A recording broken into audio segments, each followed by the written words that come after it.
Salut. Alors du coup je vais démarrer effectivement une sorte de vlog sur le conseiller technique de club sur le bassin 16 du sud-est Gironde rugby.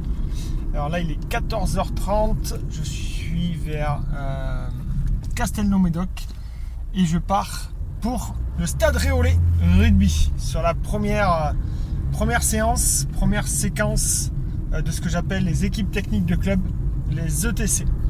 Objectif mai-juin, passer dans un maximum de clubs. Bon, le planning est fait à l'avance et surtout c'est pas passer pour passer, c'est vraiment être acteur, collaborer avec les staffs techniques des clubs, ok, et venir travailler avec eux sur un cycle de 6 semaines pour vraiment intégrer les objectifs de plan de formation du joueur et faire le parallèle avec leur réalité, c'est-à-dire leur public, leur environnement, leurs croyances, leur savoir, leurs objectifs, bref, tout ce tas de choses qu'on va essayer de connecter tout ensemble. Donc pour moi, on est le mardi, on est le combien? On est le 3 mai, mardi 3 mai, donc l'aventure démarre, elle va durer mai-juin, 2 mois d'expérimentation sur le plan de formation du joueur en club, sur des cycles comme ça de 6 semaines où je vais venir 3 fois sur chaque catégorie.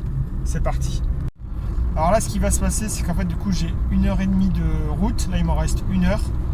Donc déjà, j'ai téléphoné à Cédric, l'éducateur, pour savoir du coup comment ça allait se positionner pour ce soir, le nombre de joueurs, qu'est-ce que lui il voulait faire, ce qu'ils avaient aussi samedi. Donc là, il vient de m'indiquer en fait qu'ils avaient tournoi sur les 3 samedis qui arrivent. Donc on a commencé à se dire qu'on va travailler un maximum les situations de jeu, les phases de mouvement, les phases ordonnées, les phases de mouvement général, les phases statiques. Voilà, pour qu'ils puissent être dans les meilleures conditions pour préparer les tournois, parce que ça c'est leur réalité. Ok. Donc là dans la voiture, je vais un petit peu réfléchir à ce que je vais faire. Je vais arriver, j'aurai 2 heures pour être en mode focus, très focus pour préparer la situation de ce soir. Et sachant que demain je serai à Longon et à Bazas avec les EDR M8, M10. Donc idem, en même temps je vais travailler pour l'Aréole, je travaillerai aussi pour Longon et Bazas demain. Donc j'aurai 1h30 dans ma voiture à être hyper focus pour mettre en place des situations qui vont correspondre à un maximum au plan de formation du joueur. Voilà, je vous partagerai ça. Donc la séance à l'Aréole est terminée. Vous voyez, on est sur le terrain de l'Aréole. Donc séance terminée, séance très intense de 1h, 1h15. Juste avant, pendant 30 minutes, on s'est concerté avec les 3 éducateurs, un éducateur de M8 et les 2 de M10. Du coup, c'était plutôt intéressant. Au départ, on a un petit peu, effectivement, c'est un petit peu sensibilisé aux difficultés que pouvait rencontrer le groupe. Et très vite a émergé en fait la difficulté notamment M10, d'utiliser l'espace et d'éviter en fait le phénomène de grappe. Donc très vite, on s'est orienté en fait sur tout ce qui va être les familles des joueurs, notamment la vie du ballon et les joueurs en avance. Voilà. Donc pour le coup, j'avais réussi à anticiper les problématiques.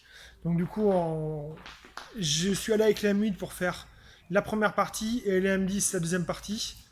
Voilà. Donc sur les M10, sur la deuxième partie, du coup, finalement, c'est vraiment que centré sur la vie du ballon.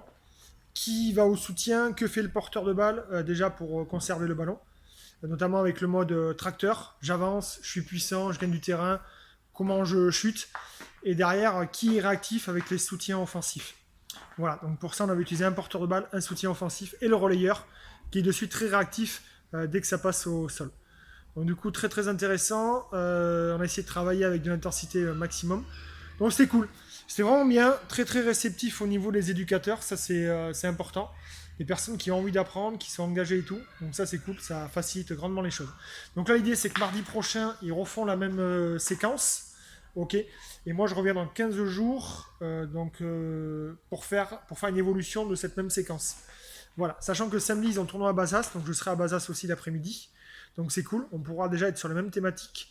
Mardi, je les appelle pour faire un retour de la séance, enfin mercredi, ou mardi soir, à voir. Et du coup, après, j'adapterai pour évoluer. Et après, l'idée, en fait, c'est de garder la même base de séance et juste d'évoluer au niveau des exigences. Donc là, maintenant, ce qui m'attend, c'est ça. que j'ai écrit sur tableau, qu'on a expliqué tout à l'heure, on s'est vu. Donc ça, c'était la séance des M8, ok, et ça, c'était la séance des M10.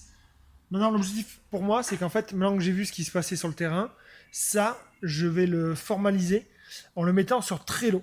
Pourquoi Trello? Parce que Trello, ça va me permettre, en fait, c'est un outil de gestion en ligne. Dessus, il y a la planification avec les jours d'entraînement et tout, je vous montrerai. Et du coup, ça, je vais le rentrer dans Trello avec les exigences, là où on en est, avec les différentes situations, et comme ça, eux, ils pourront le voir. Voilà. Après, ce qui va être intéressant, c'est aussi de pouvoir filmer et mettre ça sur Trello. Donc voilà, moi, ce qui m'attend aussi, travail de formalisation, mettre ça sur Trello, pour que, bien sûr, cette formalisation ne reste pas dans mon cerveau et soit très très vite partagée avec les éducateurs pour qu'ils soient à l'aise mardi prochain.